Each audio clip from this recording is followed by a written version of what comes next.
everybody, this is Teal, and I am happy to be with you today. Actually, it's in the evening in Pennsylvania. Now, what I want to talk about today is I was reading some of the things people were talking about in the soap swirls and techniques, how to do that group, and I'm very proud of our group, by the way. There's so many great, talented women and men in our group, and I learn things daily. And there's experienced soapers, and there's just a variety of soapers, from people that have just been reading and researching and haven't even made their first loaf of soap, to people that have been doing it for years. And I just really appreciate the variety of friends and fellow soapers that are in our group. Okay, what I want to talk about is two things. I want to talk about how you can smooth out hot process soap on the top. When I started making hot process soap, I noticed it was lumpy on the top. Now there is a finishing technique that a lot of CP soap makers do, and they take a spoon or a tool and they, decorate the top with it. And for me, I haven't done that because I usually do hot process soap. So when I first started, it was kind of lumpy on the top, sort of like this. But what I found is I had this little kitchen tool. It's I think this is Pampered Chef, but you can get them at any dollar store. And all they are is a little plastic thing. So what I would do is when my soap was still warm, like I would put it to, let it cool down, set up. And when it was still warm, I would take this thing, and even after I unmolded it, I would scrape. Now this has been sitting a while, but I would scrape the top. You can kind of see that as you scrape it, you can scrape it flat.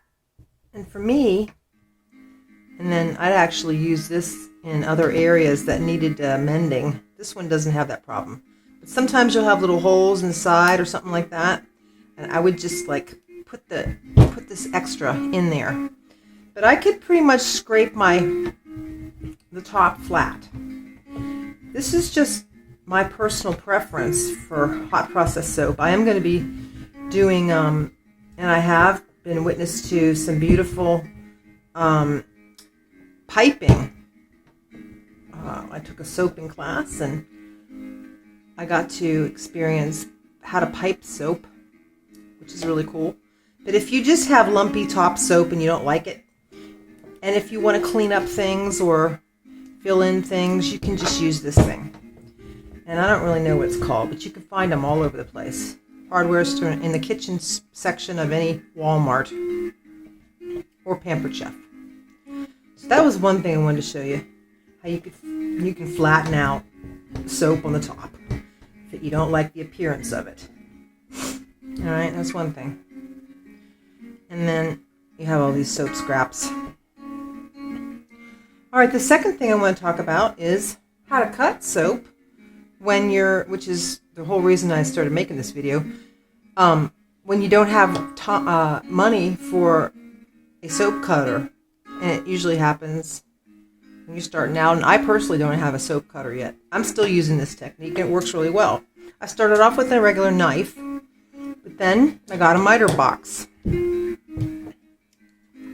Just a simple miter box, and it's designed for woodworking, and that's why there's two holes in this plastic miter box, so that if you were a man or a woman working in a workshop, you could screw that down to your workspace. But for our purposes, we don't screw it down. Now, here's the bottom of it, and you'll notice that it's straight, but then there's this little lip here. And that's there, I believe, so that you can put it on the edge of your table, and maybe you could hold it down or push up against it, or I just kind of hold it there against the edge of my table. So now, there's a couple other things. If you'll notice, there's little markings here, so it does have inch markings. So that's helpful, because here's the cut line. And so, you can measure over just by eye. Measure over an inch, but then you won't need an actual ruler to do it. But you can pre-score your soap too. So you could take this soap, because I have some here, and you could, and I do this too, I measure it out. And I'll take a little tool. The tool I'm going to use is this tool, and this I got from Nurture Soap. Just a little straight blade for cutting soap.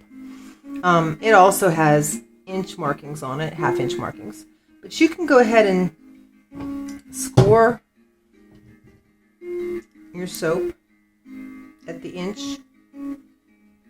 Put a little dent in it, and that helps you when you're using a tool like this.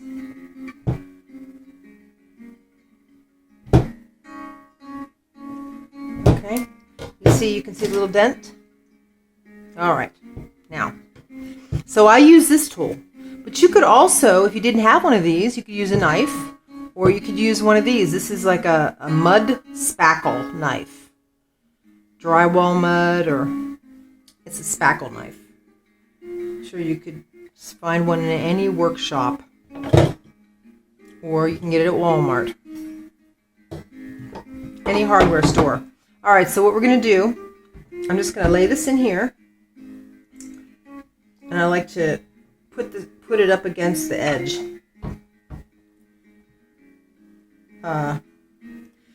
You can go straight down with this.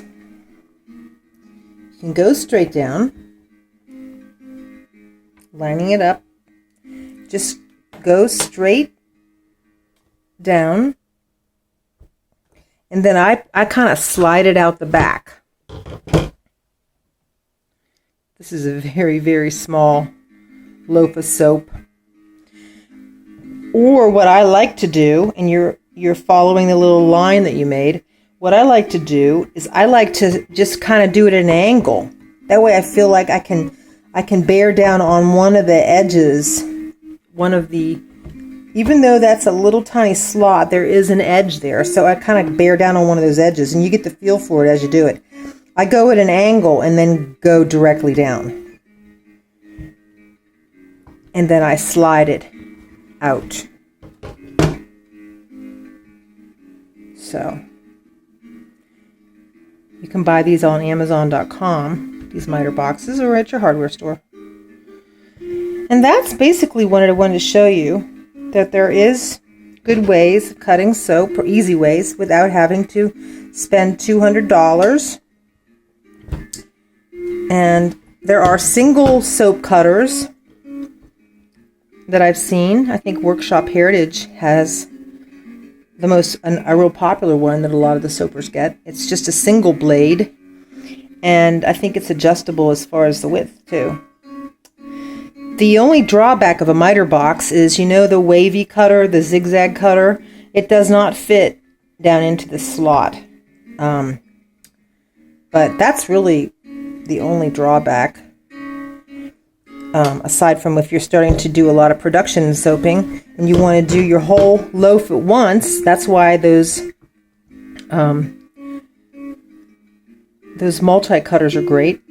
I also know that there's a gentleman on YouTube, the Soap Guy, and what he does is he sells wholesale loaves of soap, and you can get, I think it's his deal is if you get if you spend $200, I think it starts at $200, he gives you one of his homemade multi-loaf cutters. Well, you're purchasing it. I mean, it comes free if you're gonna order like $200 or more, I believe. Don't quote me on that, but I think it's something around that much. If you want to call it free, technically you're buying it, but that's one way to get a multi-cutter. So I hope this has been helpful. Again, I'm so excited about our group, and thank you so much for watching. And this is Teal. Have a great rest of the evening.